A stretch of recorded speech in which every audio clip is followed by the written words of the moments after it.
எல்லாரும் தேர்தல் வரும்போது பெண்களுக்கு பாதுகாப்பு தருகிறோம் அப்படின்லாம் சொன்னாங்க. ஆனா, அது தேர்தல் வரைக்கும் தான். அதுக்கப்புறம் அது நடந்ததா சாத்தியமே இல்ல. இதெல்லாம் நடந்துச்சு அப்டின்னா, இத விட ரொம்ப நல்லா இருக்குங்க. கேட்கும்போதே கூஸ் பம்ப்ஸா இருந்துச்சு. நடந்துச்சு அப்டின்னா, அது வேற லெவல்ல இருக்குங்க. நடக்கும்னு நம்புறேங்க.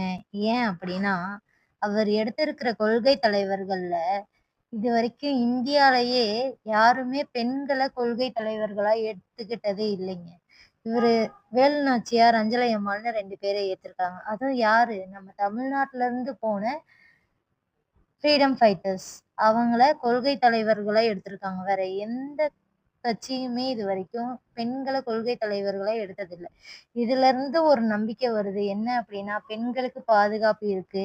அதுவும் இல்லாம பெண்களுக்கு அவரு கட்சியில நிர்வாக பொறுப்பு முதற்கொண்டு எல்லாமே குடுத்திருக்காரு.